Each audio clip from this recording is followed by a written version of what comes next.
Remember, there are two conditions required to be used for V cross B dot L. What are those two conditions? Here I have mentioned both of those conditions. To be able to use V average cross B dot L, which we are using, that we use only under which conditions?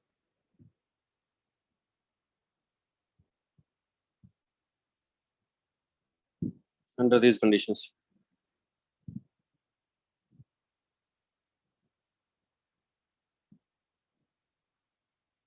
If B is constant. Sir, this is not our notes, sir. Hmm? This is not our notes, sir. You have to write it down. I actually wrote yesterday myself. Okay, sir. So that I have less time to write it down. These are yours only. I wrote few things.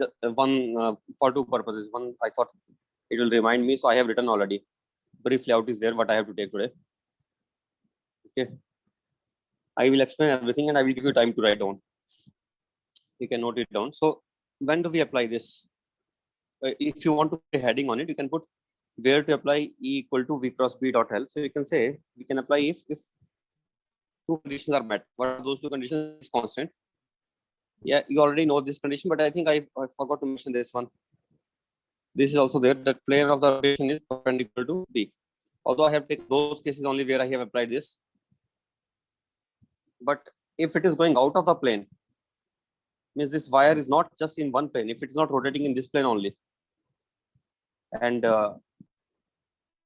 if it is going out of this plane also, then we can't apply this formula where we write V average as V A plus V B by 2. We can't apply that. V average is equal to V at the end point plus V at the other end point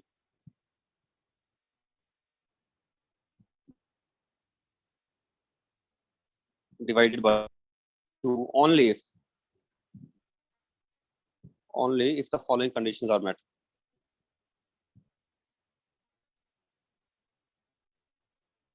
Number one, B is constant, and another is plane of rotation is perpendicular to B.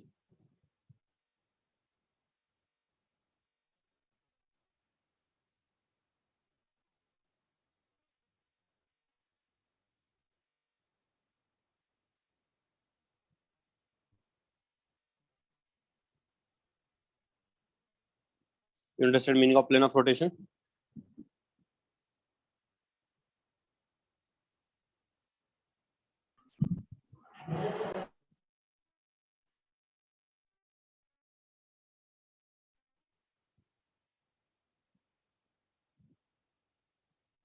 Plane of rotation is perpendicular to B.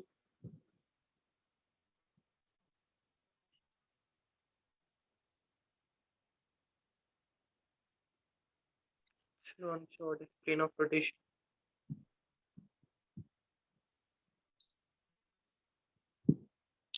Plane of rotation is the plane in which body always lies, even after rotating in any position. It is always in one plane only.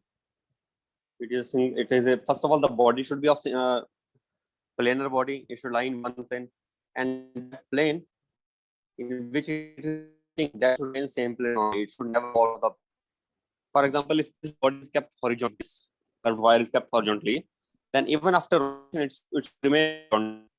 Sir, your voice is breaking, sir. Your voice is breaking, sir. Sir. Wait.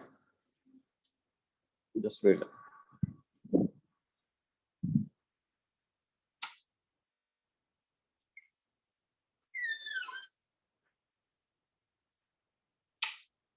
Can you hear me now? Yes, sir. Yes, sir. Fine.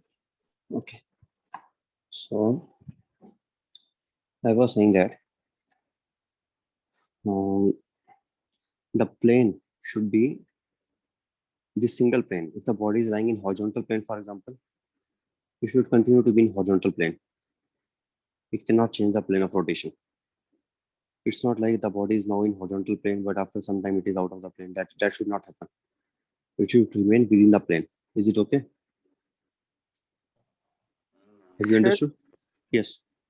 when we are rotating about diametric axis, then it is not applicable. Yes, sir. Okay. Not applicable. It is not applicable because in this case, if it is Not in in- this plane now, it goes out of the plane. So because of this example only, when he asked me this question, then I explained him that this is not applicable for such cases. You are applying it in a wrong place. We should apply it in which place?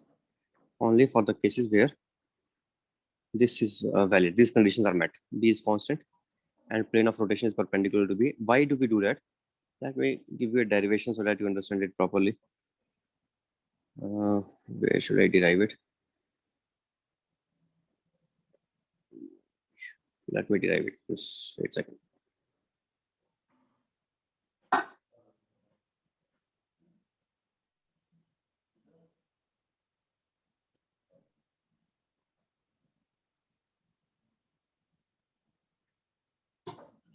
Let us say this is magnetic field into the plane. We are rotating about this wire here, and this is DL element. Let me take DL element a little bigger one so that this I'm taking DL element slightly bigger so that we can visualize it properly. And then I'm taking its component along this line and along this line perpendicular to this.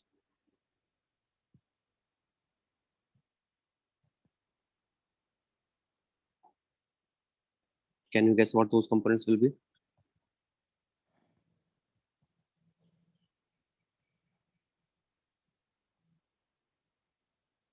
One component is here DL, and this one is DR, and this one is R into d theta. R into d theta, and this is position vector R. It is rotating about this with angular velocity omega, or not rotating necessarily. It could be okay. First, let us say rotating only, and after that I will take the other case. First, let us say it is rotating about this point. If it is not rotating about point A, then you know that for a rigid body, if it is a rigid wire and it is not even rotating about point A, then also velocity of any point P, I can write as Vp plus Vpa. In general, I can write this. And velocity of P with respect to A, I can always write as Pa into omega. Can we do that or not?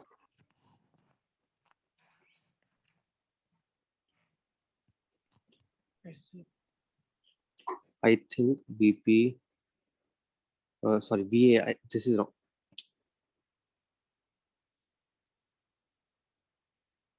Vpa plus VPA Va, plus A is equals to VP. that is Vp. Yes, sir. So therefore it has two components. One is Va and one is Vpa. It means I can always convert it into this form.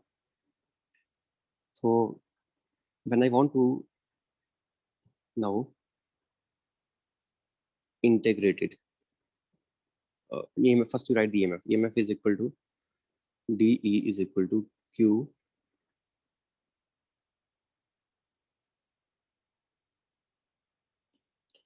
DE is equal to V cross B dot DL. Okay, V is nothing but this is velocity of point P, which will be again have in two parts. So this VA part is just constant. It is the velocity of this point, one point only. So wherever I take this variable element P is variable, but A is fixed. So this will be constant. This doesn't vary. Okay, but VPA will vary with PA, or it will vary with R. I can say it is R omega. What do I get then? And DL vector I can write as DL vector is composed of two parts, dr plus r d theta.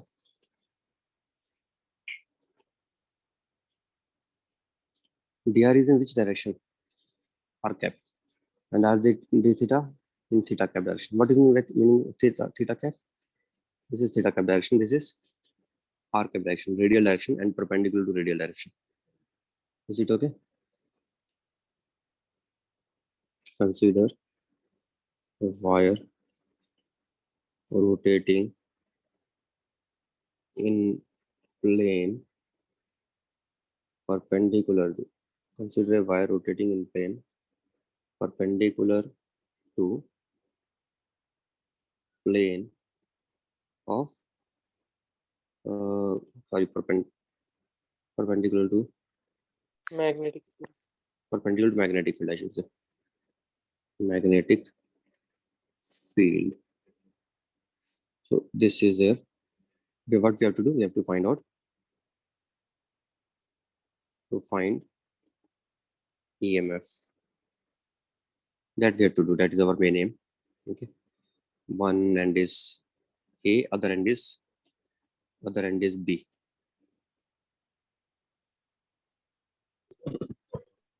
Consider wire AB. Now, actually, why don't I give you a shortcut proof? I think why should I? I can give you a very shortcut proof also, and I can derive it slowly this way as well. Let me do both of these. First, I will derive this way only. What do I get? V cross B dot dl. That is becoming now dr r cap plus r d theta theta cap dot. I want to write it in a different way. You know, scalar triple product we can write in different ways. You know, we can write VB into DL as DL, V and B also, right? So it can be DL cross velocity dot V. Why I am writing this way? So that we can take B outside because B is constant. Then this is first now. This is first. After that, what do we get? Cross velocity. What is velocity? Velocity has two terms. One is VA and other is VPA. VPA. And this is DE. And whole dot B B bar. integral. If I do that, then as I know, VPA is in which direction? That is in theta cap direction. Theta cap. Yes, sir. It is in the VPA is in this direction, theta cap direction. And VA could be in any direction that we don't know. That is in any direction. That is in some other direction. We don't know which direction it is. So therefore, I have to again write it in this way. DL cross VA dot V, one part, which I'm separating, and plus this TL vector is multiplied with VPA. VPA. I think I did it too early. First, I should have written it DL only so that you understand where DL is coming from. Let me take it, cut it from here, and I will use it, but I will use it later here. Here I will use it. So plus here I'm writing DL only. DL cross.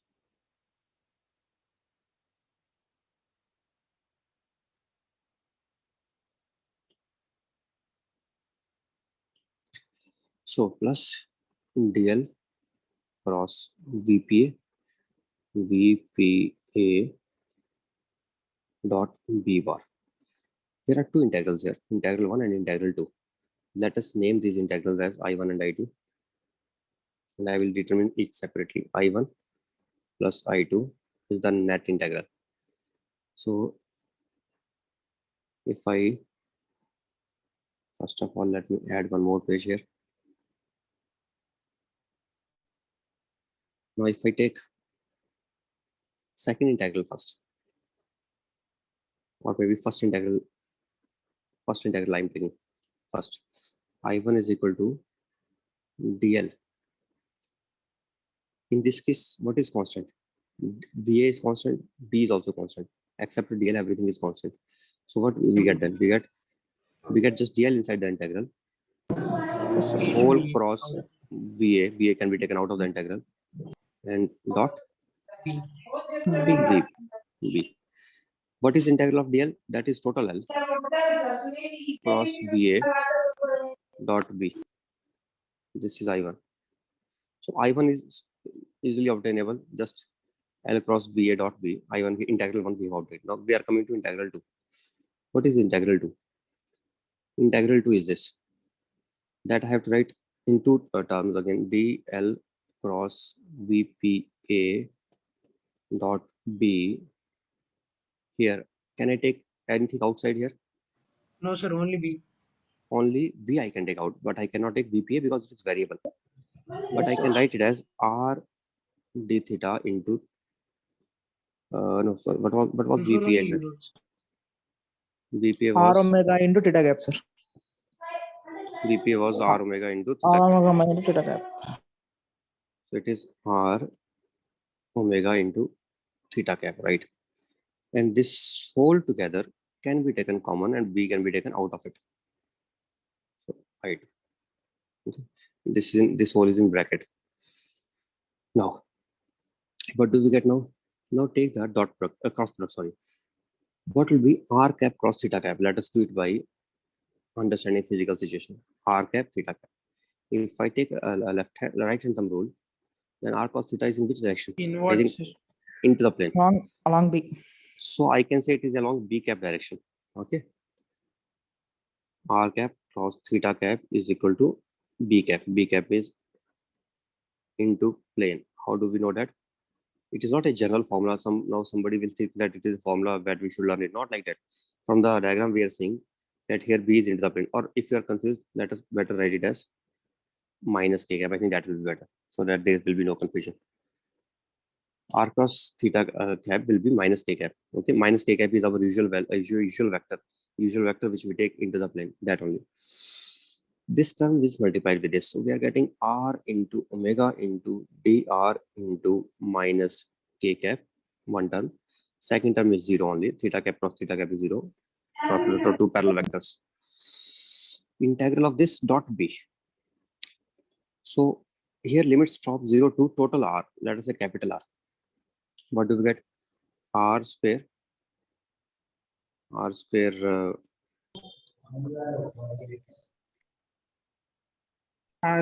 omega by R square omega by 2. By 2. R square omega by 2 we are minus getting. K cap. And it is along minus K cap. Sir, B is there, no? Dot Dot B. B is also along minus K cap. So what is it finally? Integral 2 is coming out to be, I think, R square omega by 2 into B. We are getting integral 2. And we are already having integral 1. If both are of positive sign, then this will be added up with each other. If one is positive, other is negative, then they can be separated. Depends on the situation. How to do it physically? Physically, we will do this way.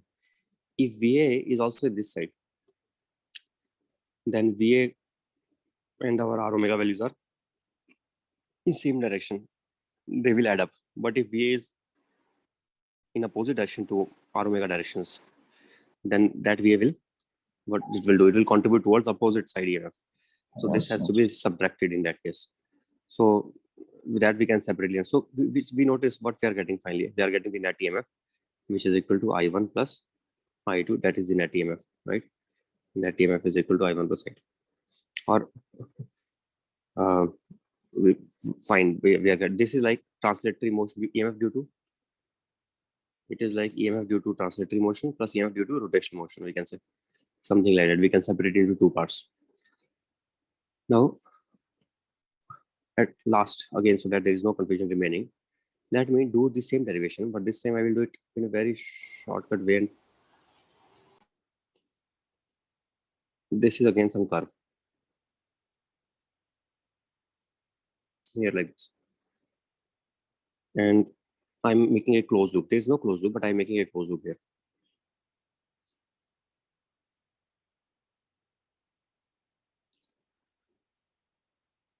Now A, B, one is via C and one is via D. Okay.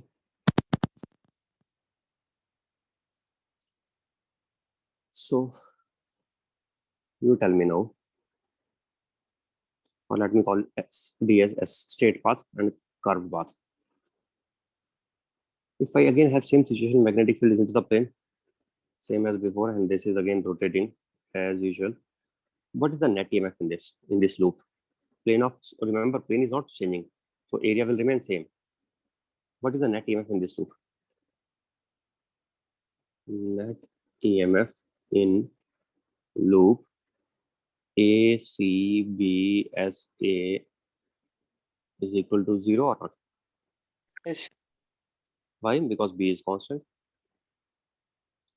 B is uniform also. Difference between uniform and constant, you understand or not? Constant means does not change with time.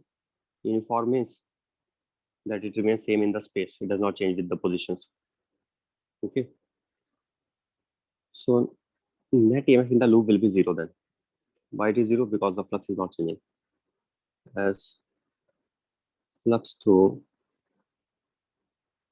loop is constant. Which flux? Magnetic flux.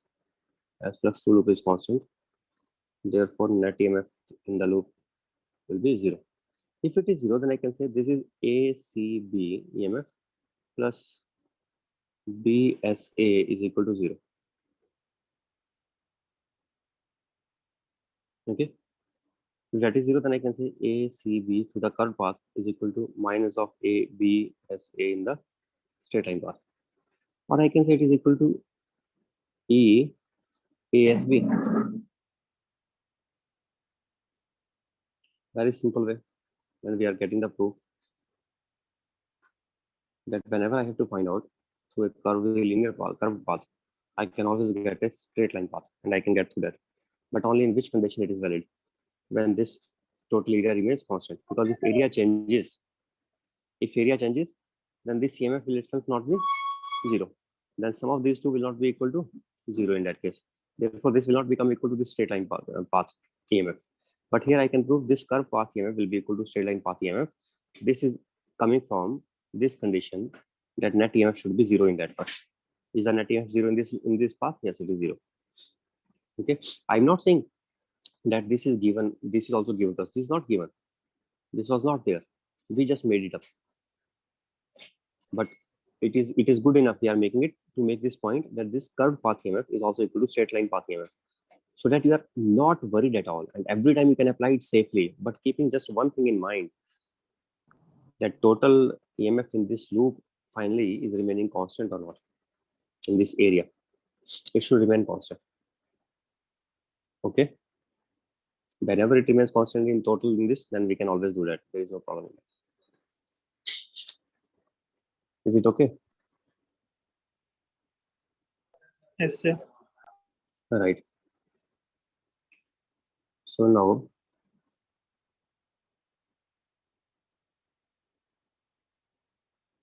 Sir, yes, here in the above derivation we got E equals to I1 plus I2.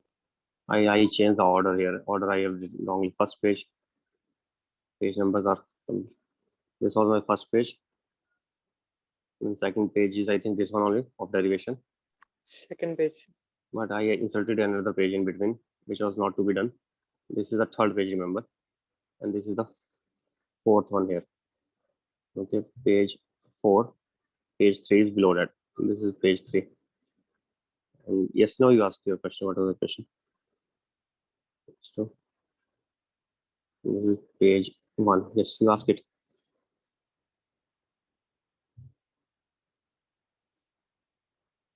Susan. Sir. Means we got EMF induced equals to I1 plus I2 in sum of two integration factors. There we are not getting actually B into V bar plus B like that, no, sir? Average we are amount. not. We are getting that. Oh, this point, I think, right, you are not understanding this point. We are getting average here. Let me tell you how. What is I2? I2 can be written as B into R omega by 2 into R. Is it right or not? Yes, sir. And as far as I1 is concerned, I1 is constant only. The average of a constant is itself a constant value. Yes, sir. So it is average of the first, it is average of the second, then it will be average of the both total also. Okay, Fine, sir. right or not? Yes, sir. Because it is average of first, it is average of second, so it will be average of the total. This point will become further clear if you do one thing here. You will be confused otherwise again. Velocity, where was it? Velocity of A. Yes, yes. This velocity also we can split into two parts. I can add L into VA perpendicular into B. I can add L into VA perpendicular into B, so that we understand that this VA parallel will be giving us 0. Why? Because we know that Cross product. so VA perpendicular it will be. Once you know this is VA perpendicular, and VA perpendicular to what? Perpendicular to the not individual wire elements, not net length element. So it is perpendicular to that. R omega is also perpendicular to that. Then we can just treat these like scalars. But only one thing, we have to be careful. If R omega and VA perpendicular is coming in same direction, then these have to be added up. Otherwise, these have to be subtracted from each other. Okay. But whatever we do, it will be finally it will be this situation. What will be the situation? One possibility. One possibility is that where is this? One possibility is that if I take order of phase at one.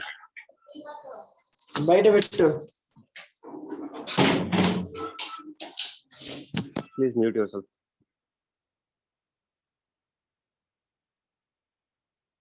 This one is this. This is V perpendicular, right? And here it is again one more V perpendicular. So what is it? It is V perpendicular plus R omega. This is R, total length is R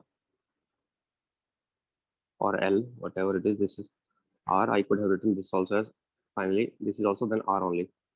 R into V perpendicular into B. Or if I write that as L, then this will also be L only.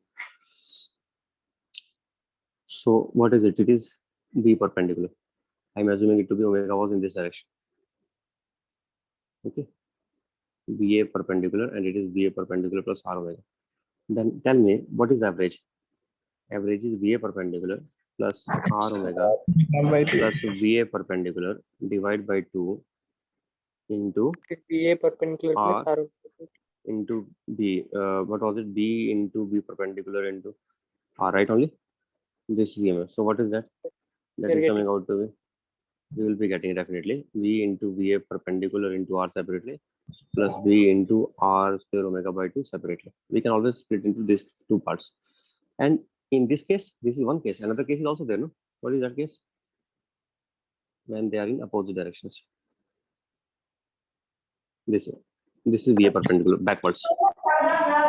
VA perpendicular is this side. Then what it will be? R omega minus V. R omega minus VA perpendicular. Then what would be our EMF in that case? Then EMF will become V into minus VA perpendicular into R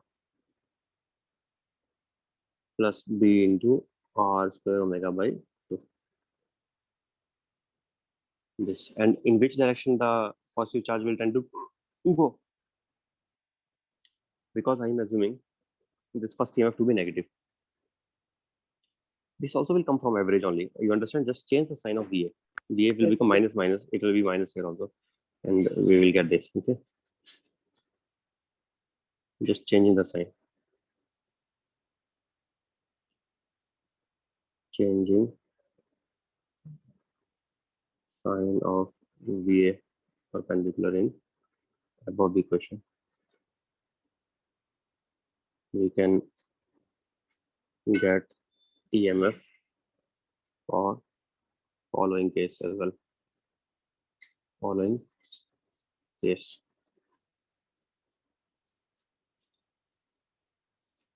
So now the point is What was your doubt? Your doubt was that which side we have to take, positive or which side the positive charge will go.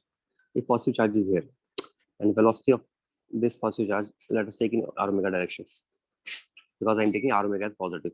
So according to that r omega direction, in which direction it will have tendency to go? It will have tendency to go r omega plus upwards. So it will go upwards. It means If this will be EMF positive and positive, we can. so it will be, or what will be effective EMF? This will be the effective direction of EMF. This will be the effective direction of EMF. Okay, I'm not saying this will be positive only, because if it comes out to be more in magnitude, then overall this quantity will become negative. If it becomes Depends negative, upon the values. so it depends on the values. It can become negative. If it becomes negative, what does it mean? It simply means that this sign of EMF which we have Direction taken, that upside will become negative and lower side will Opposite become direction. positive. Okay, automatically it will happen, but we don't have to worry about that. We will just write EMF according to the assumption we made. What assumption I have made? If I assume this to be positive, then I am assuming somehow that this is assuming to be greater than this. Therefore, I am taking it as to be positive. Then according to me, this will be the EMF. Okay, understood? This point is clear. Now let us come back to the first case. That how to do in such cases. Then let us take this case here. How to do for such cases? What could be the way?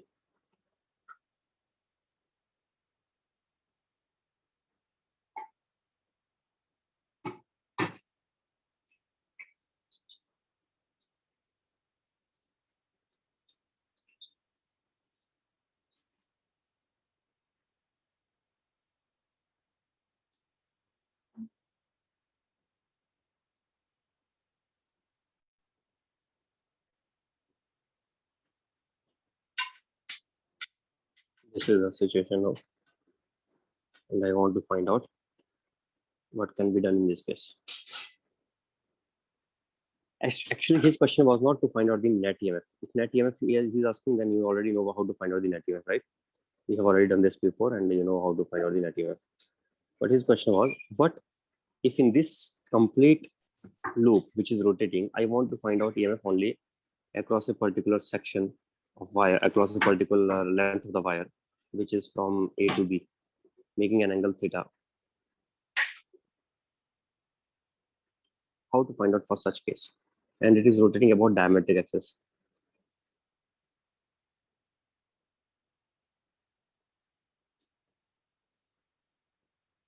Rotating about diametric axis. How to find out? Can you figure it out? See, again, I have taken one loop here. This loop here. When I'm rotating it, I'm sure about one thing here, that EMF A dash B dash B is equal to EMF A dash plus A dash B dash plus B dash B plus AB. Okay. And here magnetic field is constant. If magnetic field is constant, then one thing we should keep in mind, what is the flux here? Flux is equal to d phi by dt is equal to EMF minus of d phi by dt is EMF, right? It has two parts. One is B into dA by dt.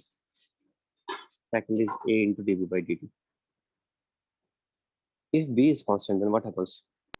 dV by dt 0. dB by dt 0. So we know one more line I'm saying here, and I think you should remember that that is also important for you to understand. If we are keeping magnetic field to be constant, but we are changing the area, keeping the magnetic field constant but changing the area, then only and only one possibility is there, that there should be some motional EMF created in different parts. Only one possibility. So this thing itself contributes towards motional EMF. If I take third part also, what is the third part? Cos theta. BA cos theta, so it will become, I think, cos theta here. Here also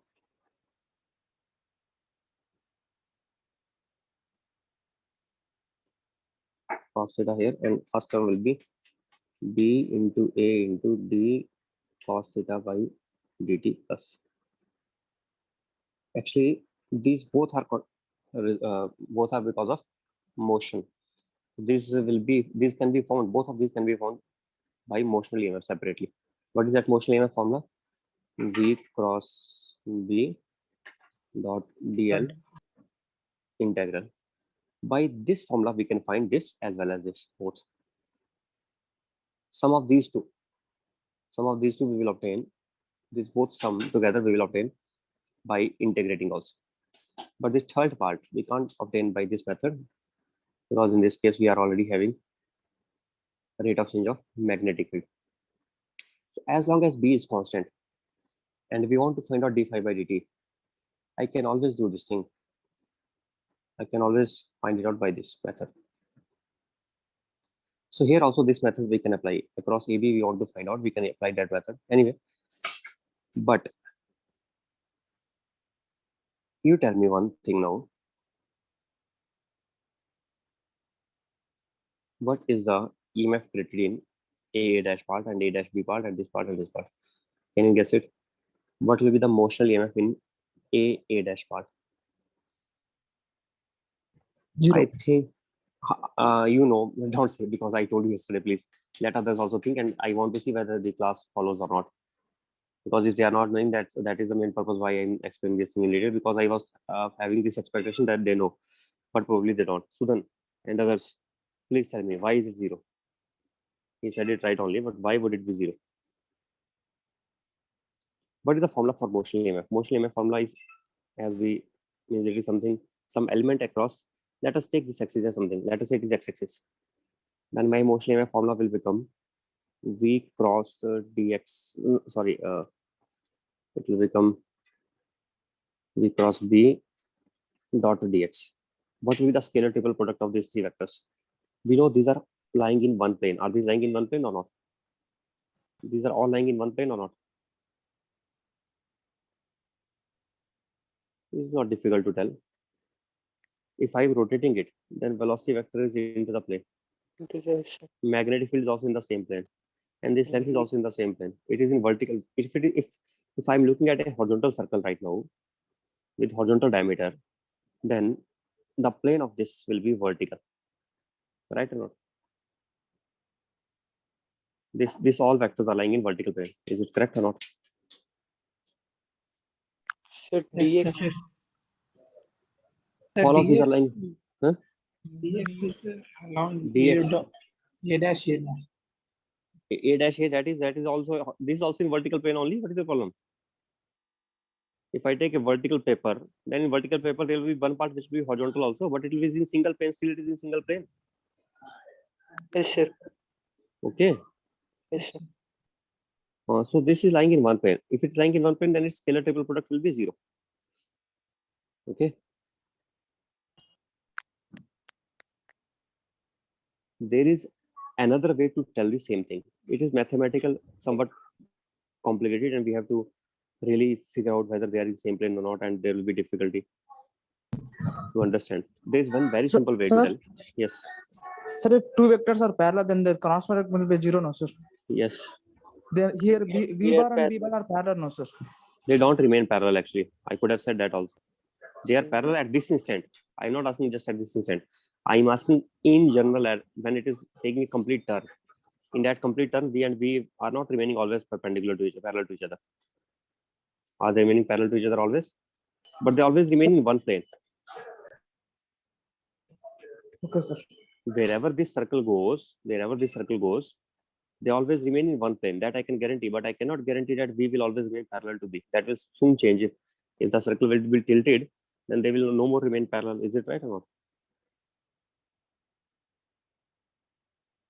Tilted means if it is rotated by some angle already, after rotation by angle theta, how would they remain in parallel? They will not remain parallel at that time. Okay. If you are still confused that why I'm saying this, then do one thing. assume that I'm rotating this rod only. Forget other things. I'm rotating this rod about horizontal axis. Which rod? A dash. Then in which plane it will lie? Just tell me that. Answer that. In which plane the rod A dash A will lie? If I rotate about it in horizontal axis, it will lie in vertical plane or not? Yes, sir. Yes, sir. And if it lies in vertical plane, magnetic field is already in vertical plane or not? Mm. Yes, That is sir. also in vertical plane. It is magnetic field is vertically downwards.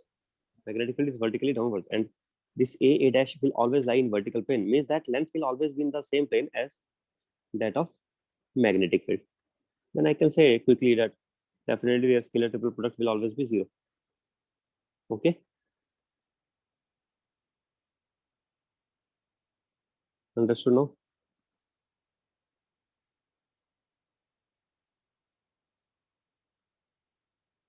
Yes, sir.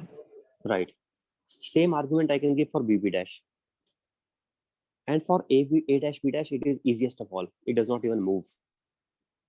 A dash B dash 0, B dash B same argument, A dash A same argument. Then the total EMF in this loop is only caused because of AB. AB's motion. So I can find out the EMF here by taking its area into account. And by writing the formula B A cos, this formula I will write here. And I will be getting, this will be 0, and I will be getting the net EMF by this formula. And I am sure that that EMF will be finally contributed because of AB section only. So if somebody is asking what is the EMF in AB, I will say it is this. But area is not the total area now. Area is only this much area. So this area I have to calculate, and I will get this.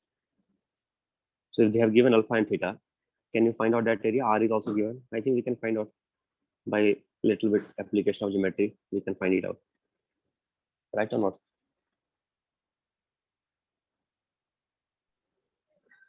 Yes, sir.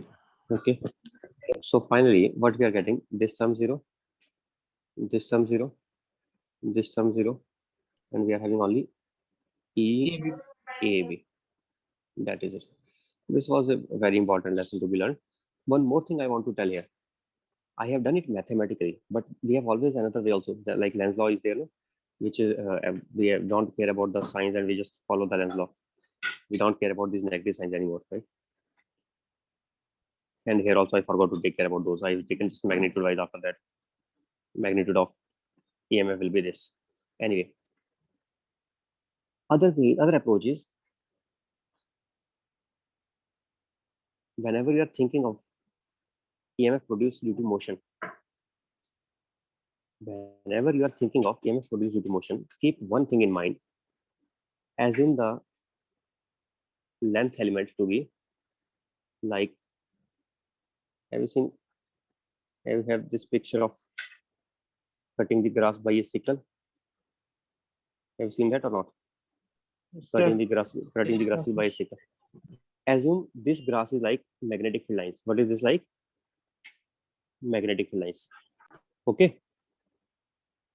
This grass is like magnetic field lines, and this length is like, let us say, some sword or some sickle by which we are cutting the grass.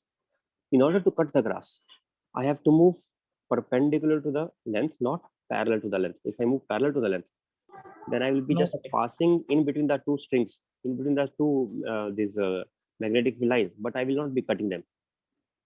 Right or not? If I move my length vector in such a way that it lies in the same plane as the magnetic field, then in that case it will never be able to cut that magnetic field. It has to move, some part of this should be moving perpendicular to the magnetic field. Not exactly perpendicular, means I can cut it by make some oblique angle also, but I can never cut it if I start putting sickle in this way vertically, just downwards only, so that it runs parallel to the grass, but it does not run, it has no component perpendicular to the grass. It has just component only parallel to the grass. In that case, I will never be able to cut the grass. When we are not able to cut the grass, or we are not able to cut the magnetic field lines, we will never be getting motional EMF. When we get motional EMF, only when we are able to cut the magnetic field lines. What we should do? We should be able to cut the magnetic field lines. Now, come here. A dash, even if it rotates completely, it will never be able to cut through the magnetic field lines. Will it be able to cut through the magnetic field lines even in complete rotation? No, sir, same. No. And what about BB dash? Will it be able to cut through the magnetic field lines? It will also not be able to cut. What about A dash? AB, sir. Dash? It will also not be able to cut. It is AB will cut. AB Yes, will sir. cut. So at this instant, it will also not be cutting. At this particular instant, just at this particular instant, it is also not cutting. Yes, it is also But not cutting. soon its angle will change, and it will be in such a way so that it will be able to cut the grass. Just in the next moment, after Yes, sir. turning small angle, it will be able to cut. Right now, it is not able to cut. Right now, it is also running parallel to the field lines. Okay. So at this instant of time, I can say EMF in this total is also 0. As it happens, as we can tell from here also. How? What is the angle theta here between area vector and magnetic field vector? What is the angle between those? 0. 0 degrees. If it is 0, then I think I could write it as derivative of cos theta is sin theta into omega, and sin theta will be 0. So sin 0, it will give us 0 value, but it will give us 0. Second term is already 0 here. Why? Because this area is constant. Second term is already 0.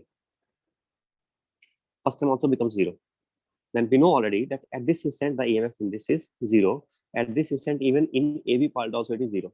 But it will not remain 0 throughout. This situation will change. So how to understand? Just one thing you have to keep in mind now onwards. If it is able to cut through the magnetic field lines, then EMF is produced. Okay. Motional EMF is produced by an element. Motional EMF is produced by an element if and only if and only if Cut the field lines. what is cutting the field lines? This length element DL is cutting the field lines.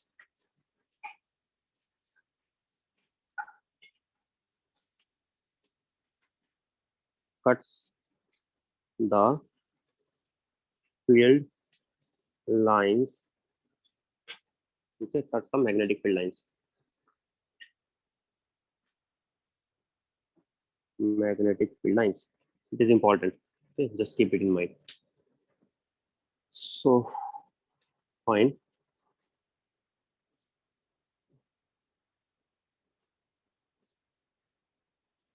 Next.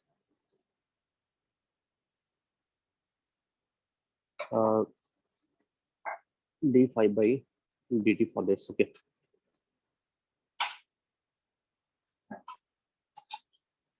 In this question, can you find out the electric field in this? What is the induced electric field?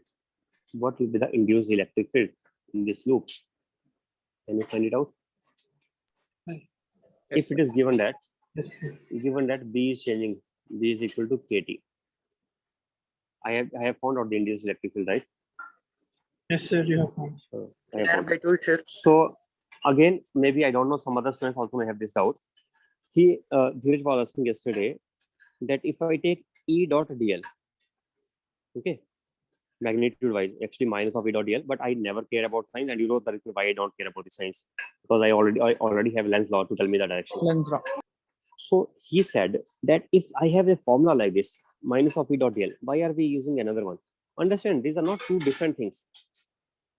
This is EMF, and that EMF is in the form of electric fields in the closed loops. That EMF is in the form of closed loop. So when I am going to use this formula, when they are asking to find out the induced electric field.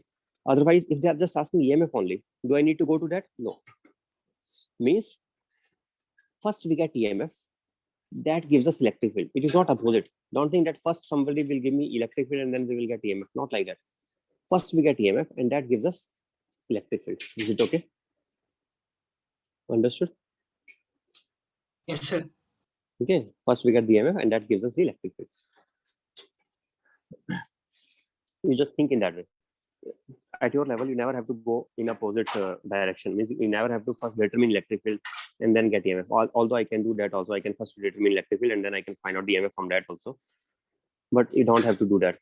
In order to do that, in order to first get the electric field and then get the EMF, what I have to do? I will have to first change the frame of reference and I will have to use the transformation laws, Electric field. transformation laws, that how what part of magnetic field is converted into electric field. So whatever electric fields we are getting, that is actually because of some part of magnetic field getting converted into electric field, but you don't have to worry about it. I told you, no, that total electromagnetic force is constant, but individual Lorentz force is constant. Lorentz force, sorry, Lorentz means electromagnetic, that only, but individual electric field and individual magnetic field are not constant, they can change into each other. So this Yes, sir, electric it depends upon field, the frame of reference. so this electric field is something because of that reason only. It is dependent on that reason only. That is why it is produced. Not only just because of rate of change of B. Not only that. Why it is being produced because of the motion. Also, there is no magnetic field change. I am not taking that always, but I am saying that something is moving and then also it is produced. Again, reason is this, that when something is moving, let us say we are observer and we are also moving with that thing. Then in our frame, the magnetic field will be appearing to be moving or not. And when in our frame magnetic field is not stationary, it is moving. Moving Then backwards. that may produce its electric field. Some part of magnetic field we may end up getting as electric field. So something like that happens. We don't have to worry that much about it, but you have to. There's a peace of mind for you. Why it is peace of mind for you?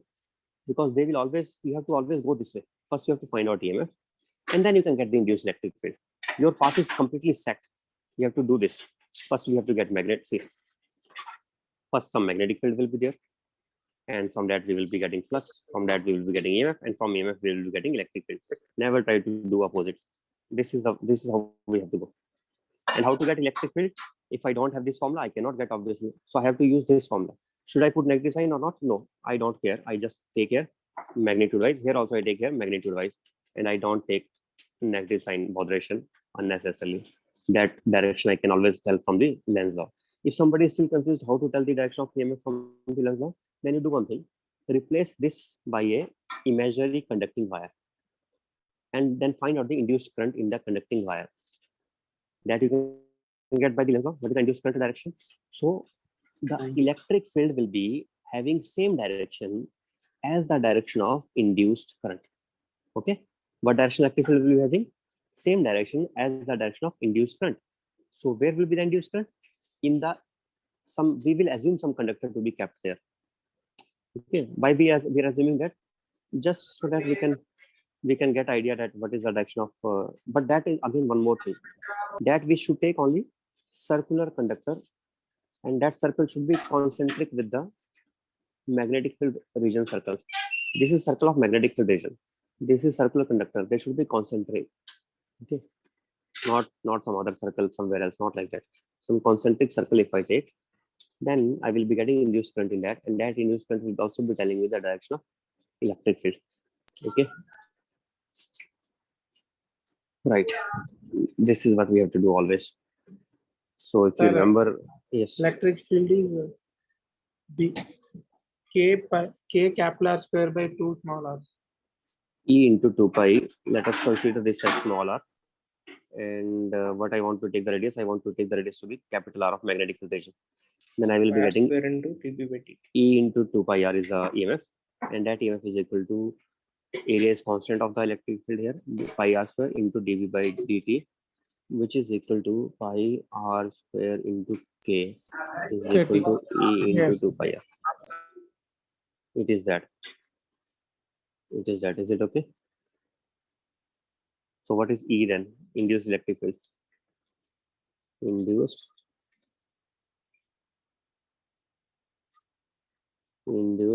electric field is found like this. E is coming out to be k into pi cancelled, R square by 2r. r square by 2 smaller. 2 smaller. Right. This is how E varies, and I have plotted the graph also. If you remember, this is already done before. I'm just revising it. What graph you have plotted for electric field versus distance?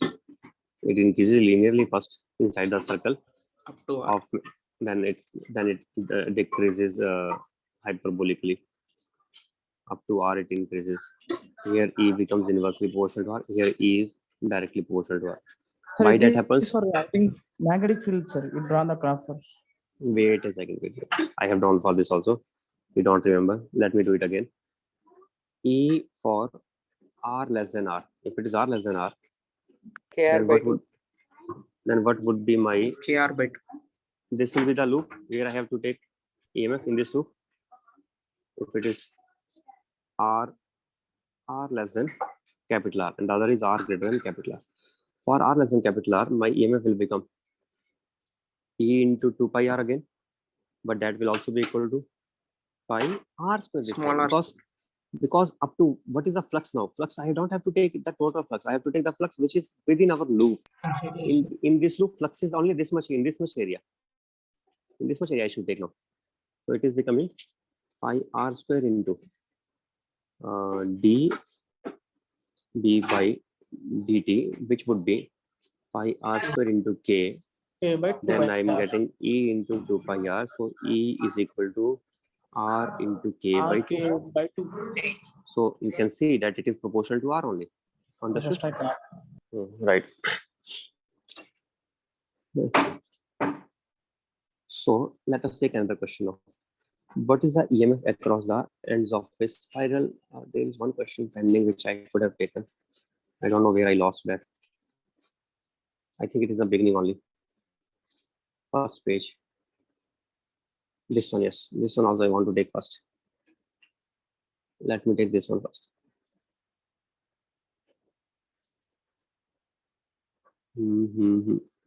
Not this. So this is done. And now this I could take here also. Can you find out the EMF between ends A and B? What is the EMF between ends A and B? Okay.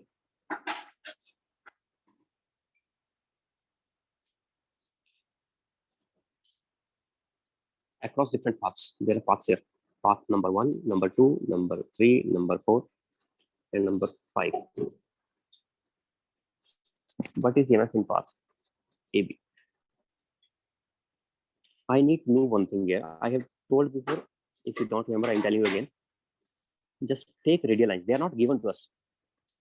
Are they given? Not given. These red lines are not given, but we are imagining them. We are taking them. And now we are getting a closed loop, right? Close loop. If I want to, what is first loop? First loop will be through this path. What will be second loop? Second loop will be through this path. What will be third loop? Third loop will be through this path. It is closing on. It is closing, closed loop again. And the fourth is also closed. In all these closed loops, same EMF along. same EMF will be there because area is same. What is the area? Area of the sector. If radius is R. Meters. Yes. What is the area of sector here? R square theta. Of sector. And it is enclosed by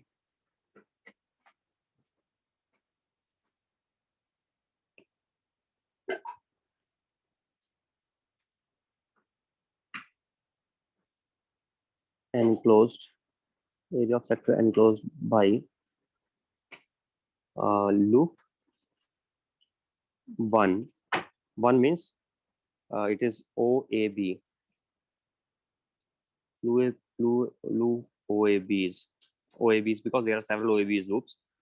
One is via 1, via 2, via 3, and via 4.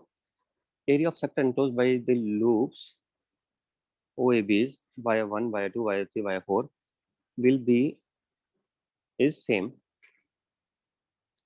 And what is that area? That is just equal to R square theta by 2. Okay. If that area is same and B is changing, rate of change of B is given, dB by dt is again given as K letters.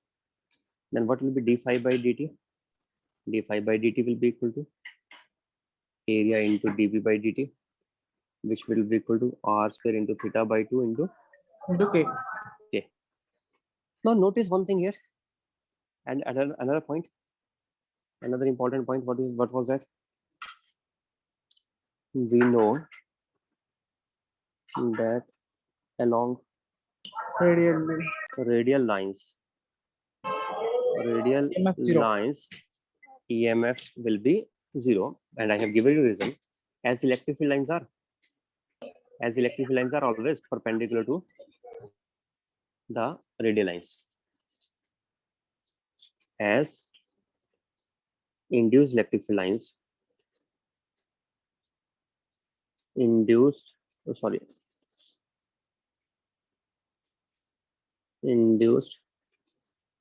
electric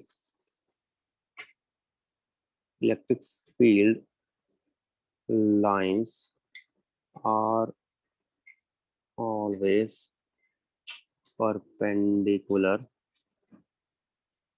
to radial lines for symmetric region like this. Which kind of symmetric region? Circularly symmetric region. For magnetic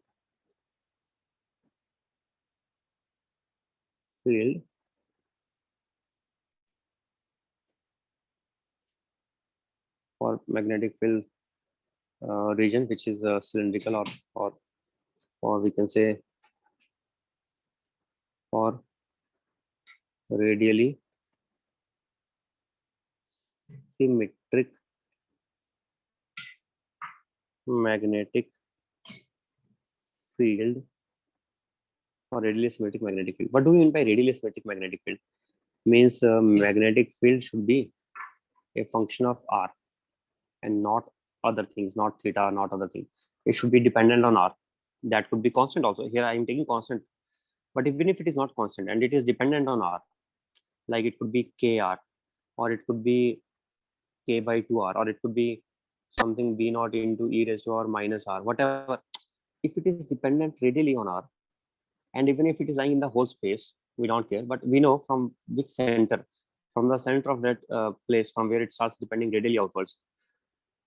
About that point, thus in concentric circles, electric field will be induced. It will always be valid. About that point in concentric circles, the electric field will get induced. Is it okay? Right?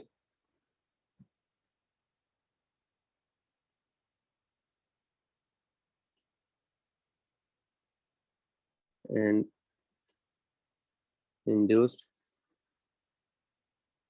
electric field lines are in concentric circles about in concentric circles with center coinciding with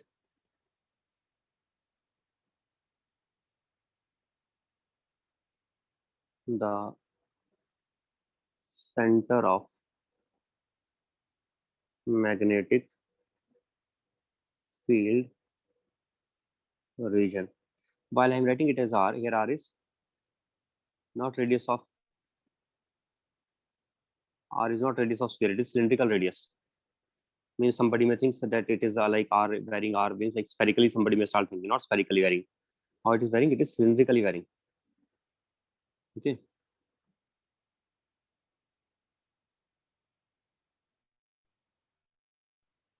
You're there? I thought I lost you. Yes, Yeah, sir. there. Yes. Are you listening? R is cylindrical radius.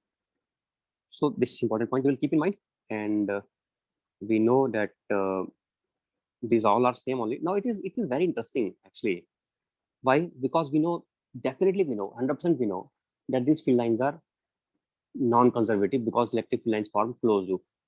These are forming closed loop, so these are non-conservative. But if I go from A to B via 4 and then return back via 3, then net EMF will be 0. And if I go via 3 and return via 2, again 0, because EMF across 3 and 2 will be same. Constant. Yeah, these are same EMF. So in this it is 0. So it means if I take these 2 points and it appears as if it is like conservative. Why? Because the net EMF in any closed loop will be Closed loop is 0. But wait a second, there is a problem here. It is closed loop only as long as we are directly connecting A and B, and we are connecting also in such a way so that we are not going through the magnetic field region while connecting A and B. If I'm going through the magnetic field region, or if I am going through a longer path which is covering the entire magnetic field region, now story will be different. This EMF along the fifth path will be not same as fourth, third, second, and one. Therefore, we can't say that these electric field lines are conservative field lines. Otherwise, normally condition is electric field lines will be conservative if the work done by those is path independent. And here it seems to be path independent. Why it will be path independent? See, what is the work done? Work done is nothing but QE dot DL integral. It means it is nothing but Q into EMF. And if EMF is coming out to be same in every path, then work done will also be same. Okay, work done is nothing but Q into EMF.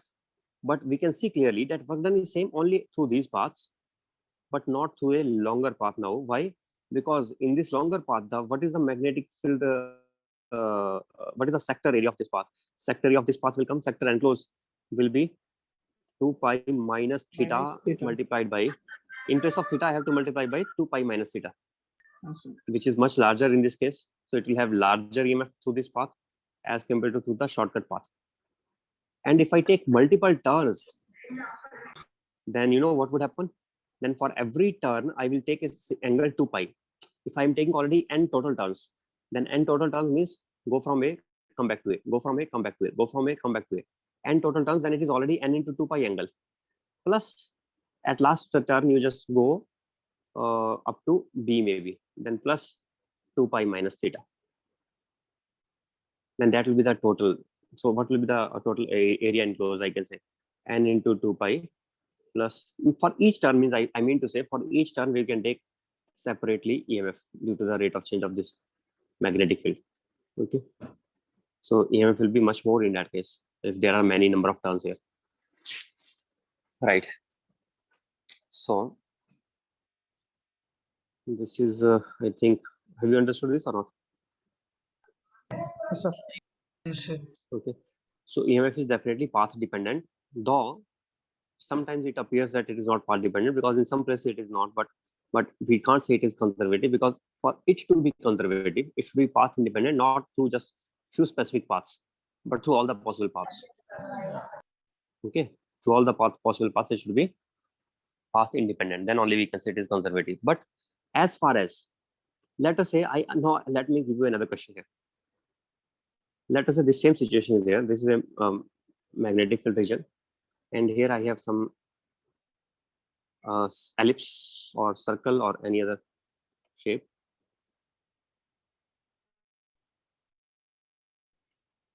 They are right. Okay. So if I have magnetic field region,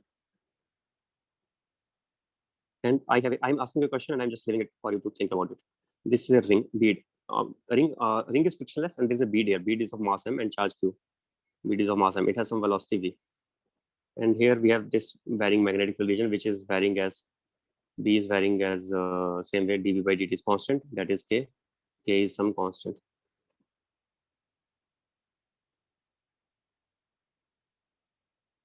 So can you determine kinetic energy at B or at C, and can you find out, can you apply some like potential concept here, and you can say that potential energy changing is equal to gain in kinetic energy or something like that? Can you do or not?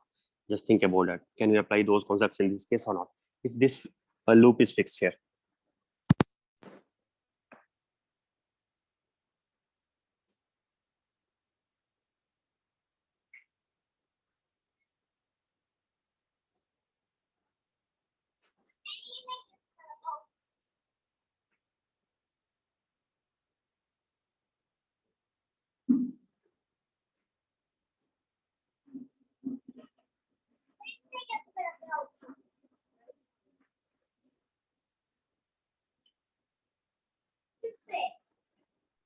EMF is equal to changing kinetic energy. Right?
Have you done it?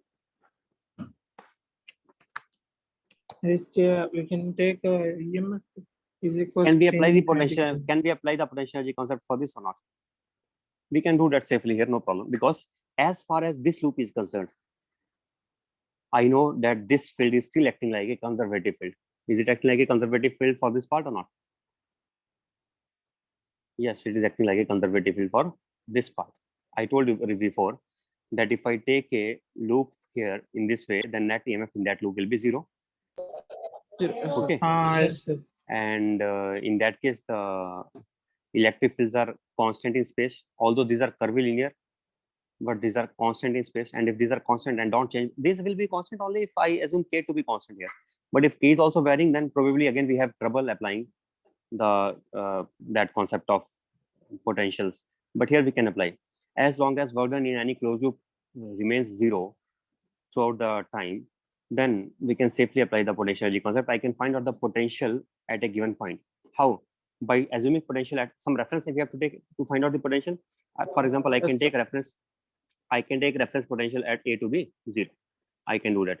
And after doing that, what I will do, I will take some angle theta from here and I will find out the potential at other place by taking this area and EMF I will find out. After knowing that EMF I will treat like VC minus V. Let's say this is point C here.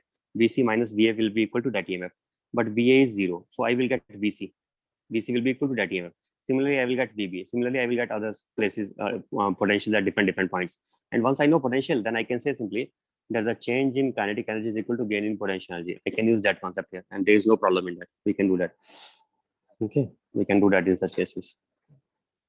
Okay, let us do it in a question only. Then why should I just leave it for you to think only? Why don't we just frame a question? So for that, I have to give you some data.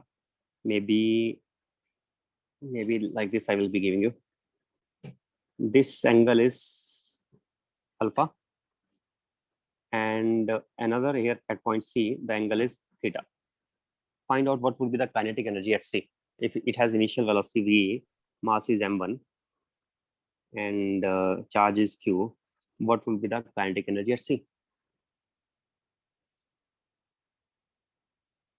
Can you find it out? Yes, sir.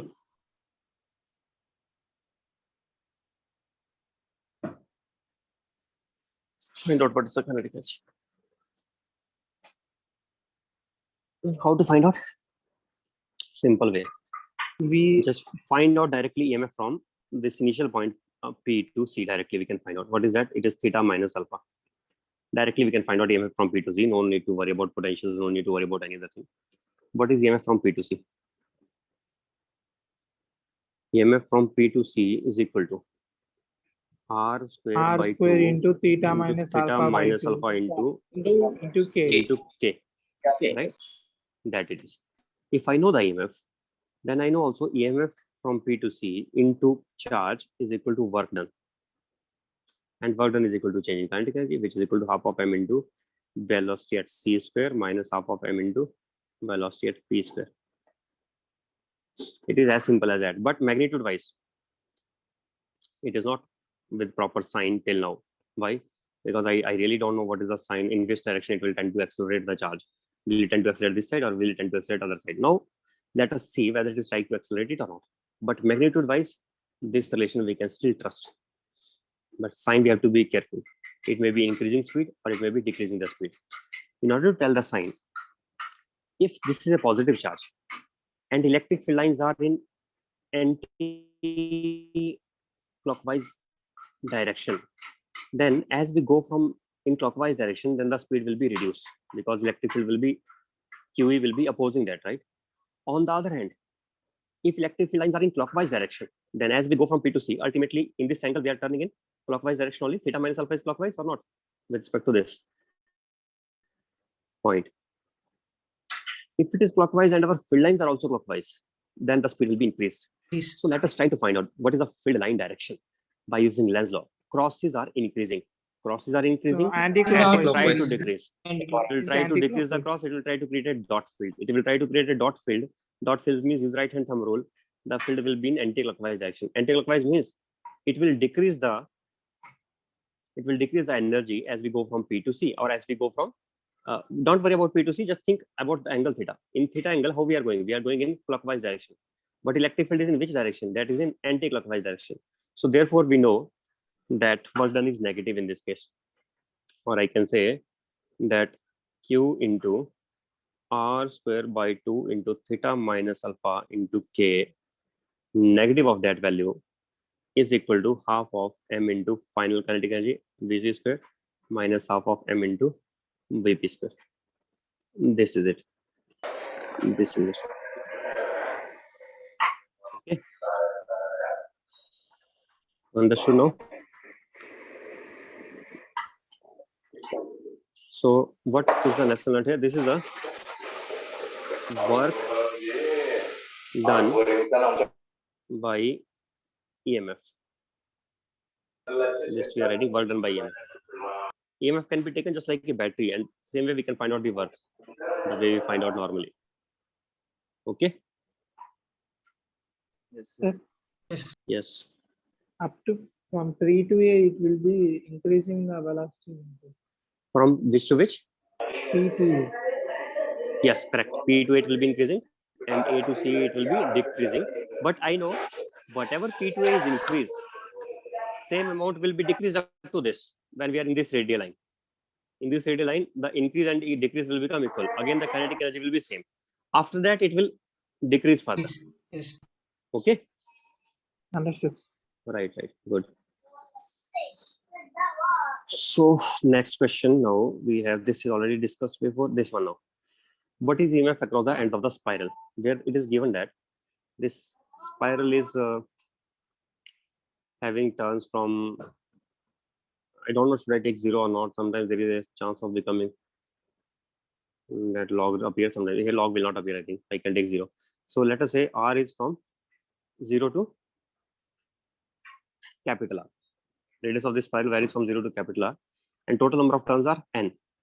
And it is given that number of turns per unit change in radius is equal to total number upon total, means it is uniform change. You understood?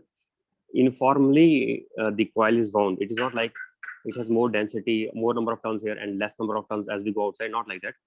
Number of turns per unit length are distributed uniformly. dm by dr is equal to n by r. Okay. Then we have to find out the spiral. How to EMF across its ends, and B is changing in the same way. I'm always taking it as KT. Be careful in examination, it may be K by T or some other thing. So there they will get some negative term also, right? That also may be there. So, but don't just get used to this, or maybe I can do that. I can ask it now. I can say it is not KT, and I can say it is K1 plus K2 by T, where K1 and K2 are constants. Then what would be the EMF? To find out EMF,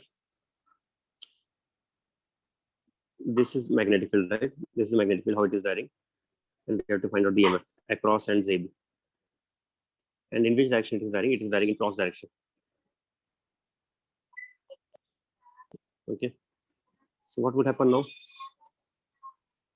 Now, take a element first.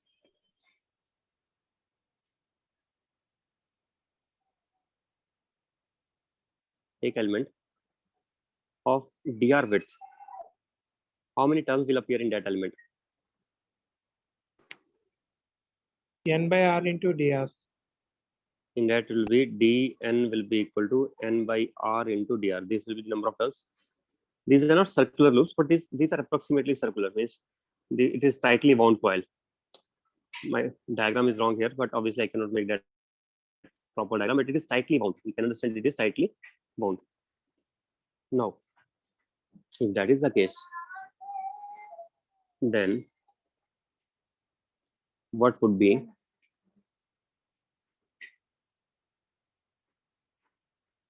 what would be the EMF dN into through one loop? What is the flux changing? It is radius r, pi r square into dB by dt, which would be minus k2 by t square, I think. Right or not? Yes, sir. Minus k2 by t square, and then multiplied by r square and multiplied by dn. Dn means n by r into dr. That is the net EMF in this part. Then what will be net EMF now total? In the total loop, then I have to take the limits from 0 to capital R. Minus k2 upon t square into pi into n by r can be taken out. Limits of r square dr only. Time is actually variable, but understand we are integrating with respect to r here. So at a given time, we are doing that at a given instant of time. 0 to r. What do we get now? Minus k2 into pi into n upon r into t square into r cube by 3, I think,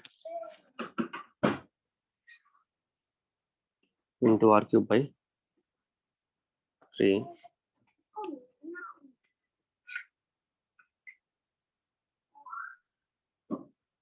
into r cube by 3.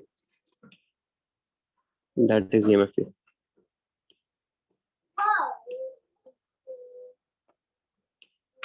The time completed, sir. Time is over. Oh.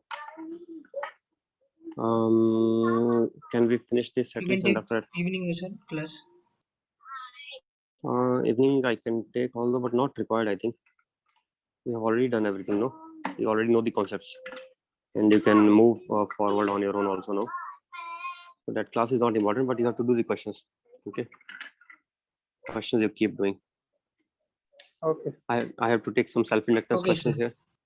Let me tell you what was my plan, so that you also understand if such question you face. I want you to take the self-inductance of the wire, anti-parallel wires. In order to do that, first we take one wire only at a time, and we find out the flux in between the these wires. We have already done this. If I have a cylindrical By wire, adding both, we can get. then by adding both these, we can get the net flux. After getting the net flux, and it will be like infinite wire, so I have to take flux.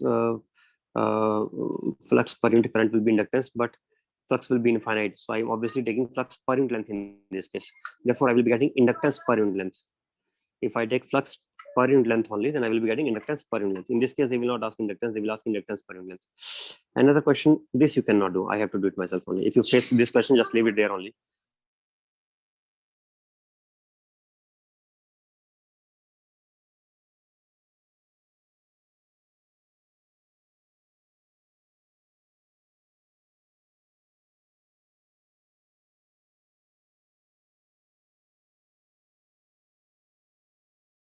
So your voice is not good.